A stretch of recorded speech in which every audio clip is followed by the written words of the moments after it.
गोस्वामी जी ने इसी समय लिख दिया, जा सुत्रास डर कहाँ डर होई। जिनके भय से स्वयं डर भी भयभीत तो हो जाए, आज वो ठाकुर जी गुरु के महत्व को किस तरह से समझाते हैं संसार को।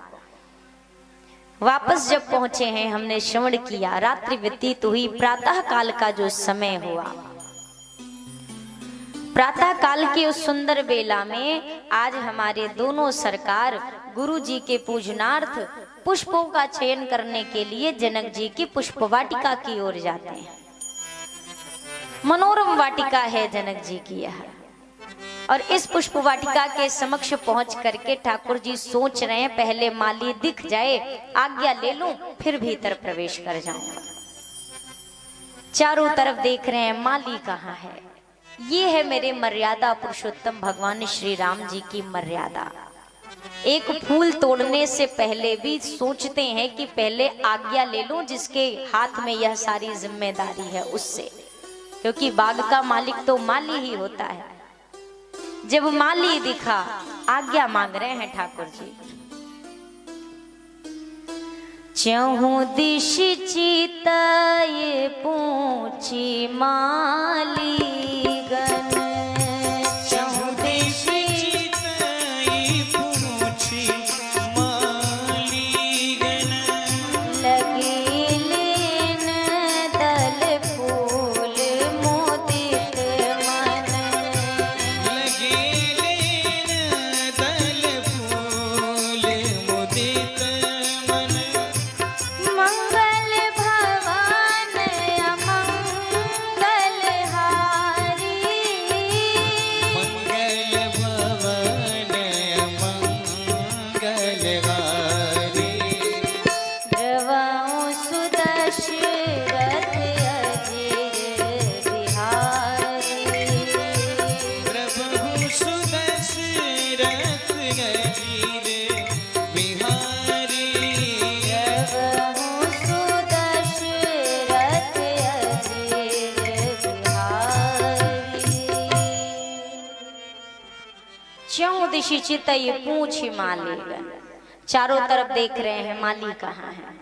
माली दिखाई दिया। ठाकुर जी ने कहा, भैया हमें पूजन के लिए थोड़े से पुष्प चाहिए, फूल चाहिए, आज्ञा हो तो हम ले लें। अब यहाँ से हम मिथिला में हैं तो दोनों पक्षों का भाव हम लेके चलेंगे तो ही कथा का आनंद आएगा। कुछ भाव होंगे अवध के और कुछ भाव होंगे मिथिला के।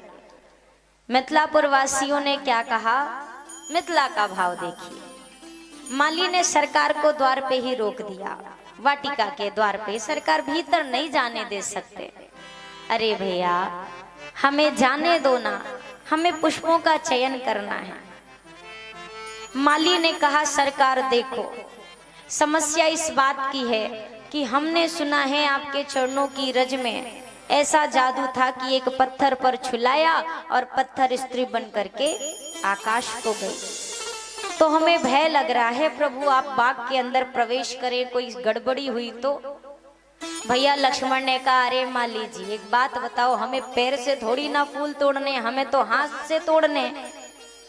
जो भी समस्या हो, अच्छा कहो बुरा कहो, वो तो चरणों की बात है, हमें तो हाथों से पुष्प चयन करने हैं।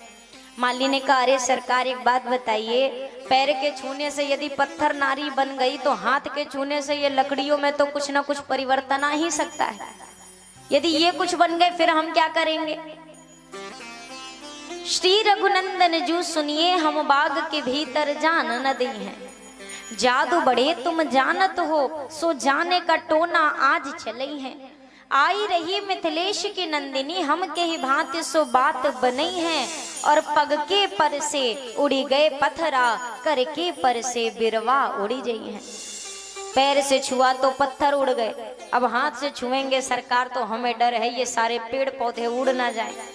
और अभी यदि जानकी जी आएंगे, खाली वाटिका देखिए तो हम क्या जवाब देंगे। ठाकुर जी ने कहा, तो ऐसा करता हूँ, यदि आपको ऐसा भय लगता है कि मेरे हाथों की कुछ चमत्कार होगा तो ये आकाश में चले जाएंगे, तो सुनिए मैं अपने हस्त प्रक्षालन कर लेता हूँ, मैं हाथों को अच्छे से धुल लेता हूँ, फिर तो आपको कोई डर नहीं रहेगा ना। माली ने कहा, सरकार एक बात बताइए, हाथ धोने के लिए तो आप सरोवर तक जाएंगे ही जाएंगे, ठाकुर जी ने कहा भैया और कहाँ धुलेंगे, सरोवर तक तो जाएंगे। कहा सरकार तब भी तो गड़बड़ी हो जाएगी। अरे अब क्यों गड़बड़ी होगी? माली ने कहा सरकार आप सरोवर तक जाएंगे और सरोवर के मध्य में ये जितनी सीढ़ियां लगी हैं, जितने सोपान हैं, वो सब हैं पत्थर, और आप जितनी सीढ़ियों से उतरते जाएंगे उतनी नारियां प्रकट हो के जाती जाएंगी, पता चलेगा सरोवर ही गायब है, केवल नारियां ही नारियां खड़ी हैं।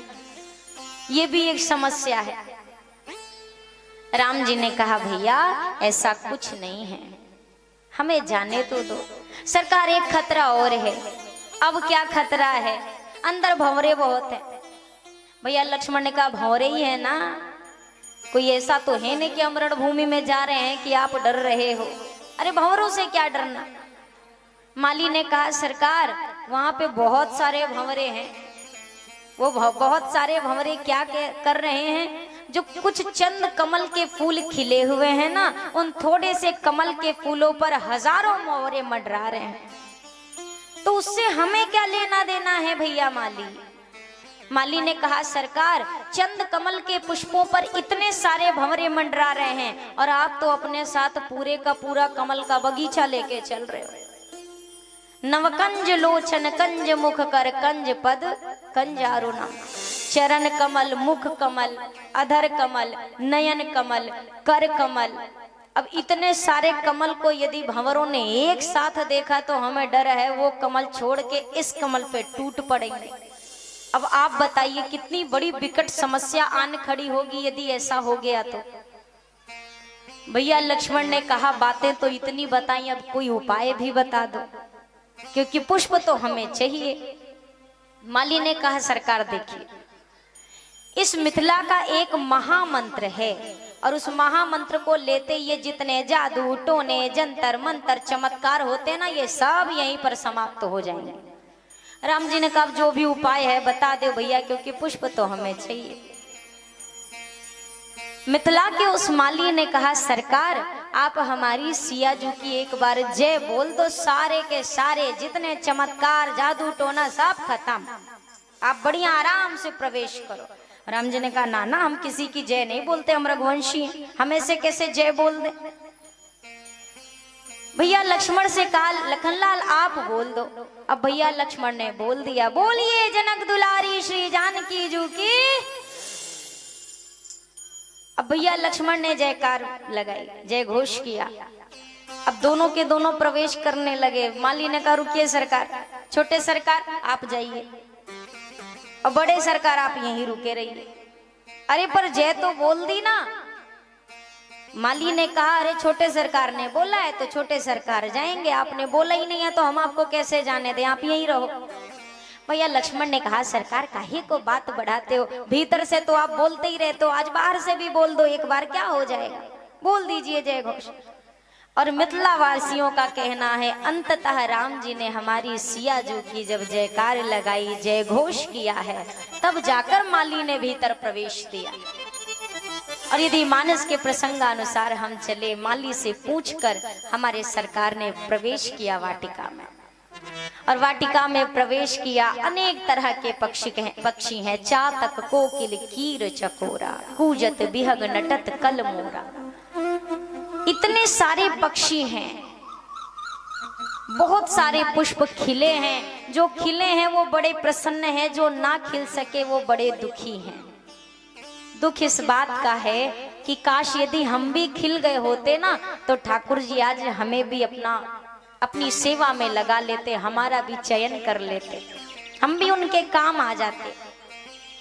उनके मन में बड़ी ग्लानि हो रही है कि हम खिल नहीं पाए। अब भैया लक्ष्मण ने क्या किया, देखा वो जो कलियां हैं वो पछता रही हैं। भैया लक्ष्मण ने उन कलियों का चुनाव किया और ठाकुर जी के मुकुट पर सजा दिया। मानो ये प्रसंग एक संकेत देता है कि जो पूर्ण है, जिनमें समर्थ है, जो संभल चुके हैं, उनका भार तो ठाकुर जी ऐसे भक्तों का भार तो हाथ में उठाते हैं, लेकिन जो अपूर्ण हैं उनका भार सरकार हाथों में नहीं अपने सिर पर उठा लेते हैं। लेकिन शर्त इस बात की है कि उस अपूर्णता को हृदय में यदि जान लिया जाए कि हाँ मुझ में ये कमी है, मैं योग्य नहीं हूँ, और जब ऐसी ग्लानि होती है और ऐसी ग्लानि को हृदय में लेकर जो सियाजू की इस भक्ति रूपी वाटिका में बैठा रहे, अवध और मिथिला के इस संबंध के बीच बैठा रहे, उसका भार ठाकुर जी अपने शीश पर धारण कर ले।